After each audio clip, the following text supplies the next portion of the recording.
Welcome to this video recorded by the Global Scholars Network on Identity and Conflict, GSNIC, which is a partnership between the Weatherhead Centre for International Affairs at Harvard University and the Mitchell Institute at Queen's University Belfast. I'm delighted that our guest today is Professor Melani Cammett, who's the director of the Weatherhead Centre at Harvard. A distinguished political scientist, her wide-ranging expertise involves extensive work on identity and ethnic conflict.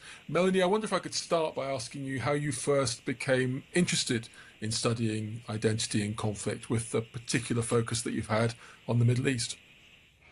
Great. Well, first, let me say it's a pleasure to be here with my partner in crime here as co-founder of the Global Scholars Network on Identity and Conflict.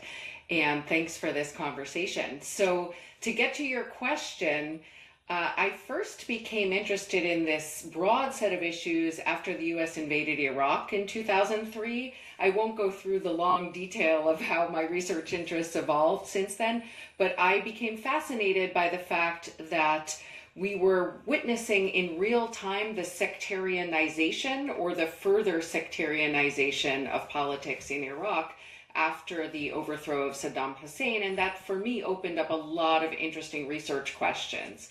And in terms of the particular interests that I have evolved into most recently, I got interested in the question of how you resolve, maybe that's too strong a word, but at least deal with inter-ethnic tensions in the wake of extreme violence. Because it occurred to me that we know a lot in social science about how these tensions ratchet up and come to feel very meaningful and threatening to people in their everyday lives, but we know much less about how to bring the tensions down.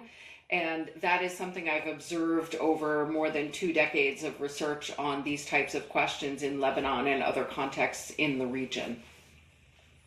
Thanks very much. That relates to the second point I wanted to ask you about. The first book of yours that I read, Melani, was your 2014 study, Compassionate Communalism, which is a study of, for viewers, it's a study of the intersection of welfare provision and identity-based organizations, or sectarianism. And in that book, you developed an original argument about the interrelation between public welfare provision and identity-based organizations. Could you say something about summarizing the argument of that book, Compassionate Communalism, for us? Absolutely. So again, that book came out of my observations from the US invasion of Iraq initially, in that I was witnessing the construction of welfare agencies established in the name of different sectarian communities in Iraq in a context where most service delivery had been previously dominated by public sector institutions. Whether they were providing good quality care is another issue, but the public sector was the main provider.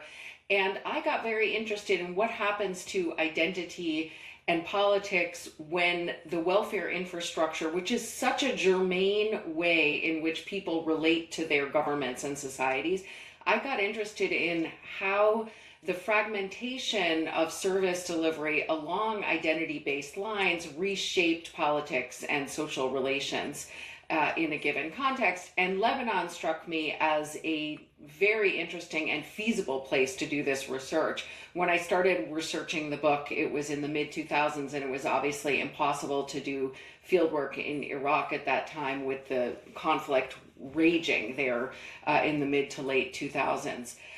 So what I observed in Lebanon is that actually for decades, if not centuries, identity-based providers, whether religious or political sectarian parties, were the key actors or major actors in service delivery, in the provision of healthcare, in the provision of schooling, and also in the provision of basic loans and foodstuffs and those sorts of goods.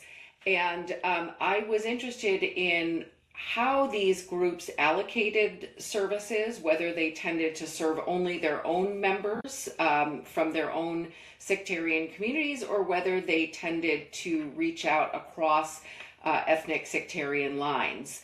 And these questions, I think, are really fundamental to the construction of national political community. Other scholars have made this observation as well, but that is why I got interested in this question, because who provides physical and economic security tends to garner allegiances and loyalty. Makes sense. People are fundamentally concerned with providing good schooling for their children, with accessing basic health care, with these sorts of everyday concerns. And so if you have a robust public welfare infrastructure, it can arguably promote more allegiance to a national political community. And former Lebanese leaders were acutely aware of this, like the former president Michel Shihab in the late 50s and early 60s. And other people have observed this in other places around the world. So then the converse is what happens when you have non-state actors, ethnic or religious, providing these services. And so I basically argued that there was a political logic to how these actors allocate services, and they were acutely aware of the politics of service delivery themselves. So essentially, when a sectarian or ethnic group wants to win elections and play sort of normal institutional mainstream politics, they tend to reach out more across sectarian lines to build their credibility more broadly across different groups in society. Whereas when they're playing what I called militia politics, where they're trying to contest outside of mainstream institutions, which is something that Hezbollah has done in Lebanon at various points, and other organizations as well, then they tend to focus more on in-group members, and not just any in-group members, because we have to remember that people are not, do not automatically support co-ethnic or co-religionist organizations. These groups tend to garner the support of in-group members, of people from the same ethnic or religious communities, but not everybody. It's usually a small fraction. So when these groups are trying to play militia politics, they tend to focus on not just in-group members, but hardcore supporters, like the ones who fight for them or show up in demonstrations, routinely organize others, and so forth. So that was a core element of the argument. The other core element was how the nature of politics within a given ethnic or sectarian community affects the delivery strategy of these organizations. So, for example, in the Christian community in Lebanon, you had much more contestation over which group, which party, which political faction was going to be the main representative of that group. And when you have that kind of in-group competition, you tend to have ethnic outbidding. So these parties, by their own words, I actually heard this phrase in interviews with them, were trying to out-Christianize each other and show that they were the main representative, the most reliable representative of the Christian community, so they would tend to funnel goods more to in-group members. So those were the two pillars of the argument, and I showed that through various forms of data analysis and data collection, qualitative and quantitative, and traced the same parties over time and compared them to each other in that book. Thanks very much. It's a fabulous, fabulous original study. Your current research project is a comparative case study.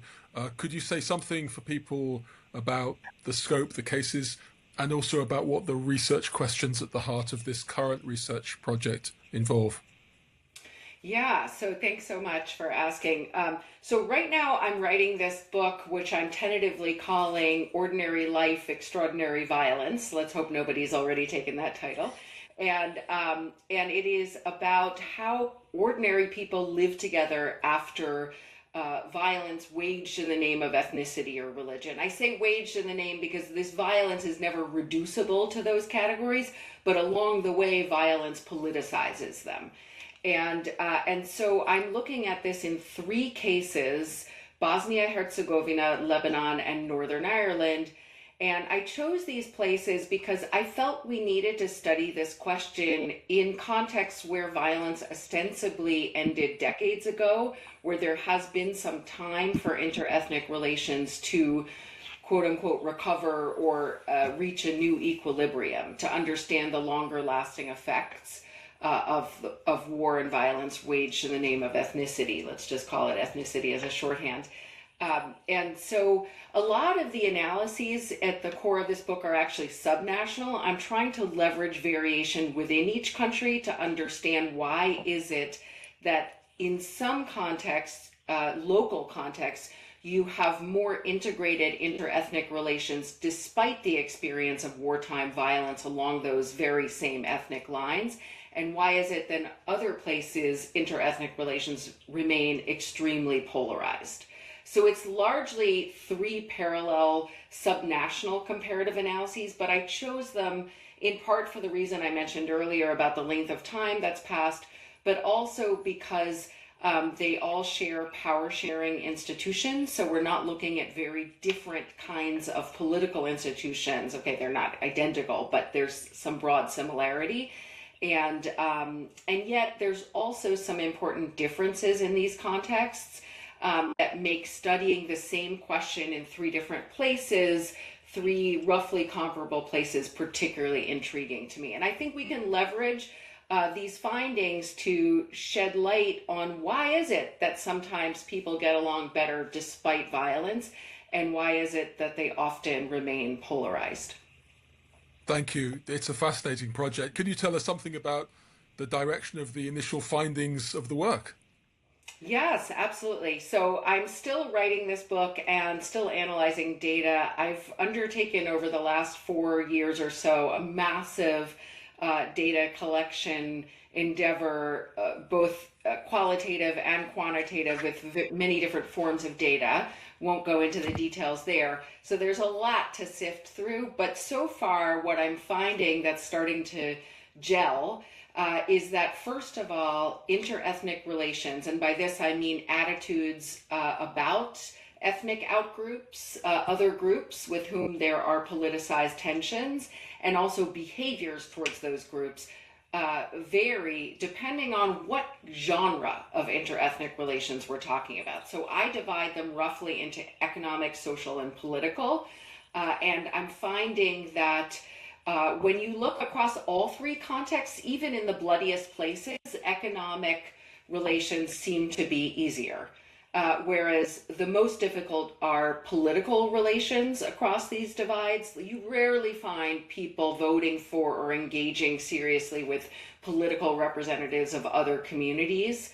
And voting for outgroups seems to be quite taboo. So I'm not just looking at these attitudes and behaviors, I'm also looking at social norms. And I measure this quite systematically through a series of original surveys that are representative at the municipal level in these different contexts, or at the very local level. So I do find variation across these different modes of interethnic relations, and they're actually not as tense as people might make them out to be. And I don't just take, self-reported attitudes and behavior at face value, because people have an incentive with social desirability bias to make things look much rosier than they are. I use various statistical techniques to try to tap into true measures of interethnic attitudes, and I also collect a number of behavioral measures. And even with those more reliable estimates of interethnic relations, things are not horrific. And there's some variation across the context. Northern Ireland, perhaps not surprisingly, is the one where I see the least polarization across communal lines, which might sound surprising to folks in Northern Ireland, who often tell me that things are a disaster, but they should probably go visit other places, because in comparative context, it looks a lot better, and there's whole neighborhoods where these are non-issues. So I think there's a lot of reasons for that, which I'd be happy to get into. But the main argument I'm really settling on in the book has to do with the role of political elites and what we might call ethnic entrepreneurs, what social scientists call ethnic entrepreneurs. I'm finding with both qualitative and quantitative evidence that political elites who have a strong incentive to maintain these divisions because they profit from them in various ways are the key factors shaping interethnic relations. And we know this is the case for whipping up violence and tensions. That is a well-established finding in social science. But to my knowledge, not many people have looked at the role of political elites in post-conflict settings. And so what I'm finding is that that elites send subtle cues through their rhetoric and actions that influence the types of interethnic relations we see on the ground. And my data analysis so far is showing that this influence is not happening directly as much as indirectly. So elites tend to shape perceived social norms about what is acceptable in interethnic relations, and then people behave somewhat accordingly. I mean, they're not automatons, but it does sort of affect what people do outwardly, at least, in terms of how they interact with members of other communities. And then the last part of the book, which I'm really at the early stages of researching, looks at what incentivizes elites to be more conciliatory. And I have some qualitative evidence from hundreds of interviews that point to various factors, electoral and economic, that incentivize these quote unquote ethnic entrepreneurs to behave more nicely vis-a-vis outgroup members and outgroup politicians. Wonderful. Melanie, it's long struck me that your work exemplifies the very things we're trying to do in GSNIC. You take really pioneering, original scholarly research, address it to the most major questions that there are in identity and conflict, look at it on a cross-case comparison so we can evaluate what's really happening in a genuinely global way. And although it's very much scholarly work, never keeping an eye entirely off the practical implications of it. So, for example, the incentives towards conciliation that you mentioned, can there be a bigger question in regard to identity and conflict than that? So it's wonderful scholarship, comparative, it's facing across many different cases, and it's trying to make the world a more improved place. Thank you so much for sharing your work with us today, Professor Melani Cammett. Thank you so much.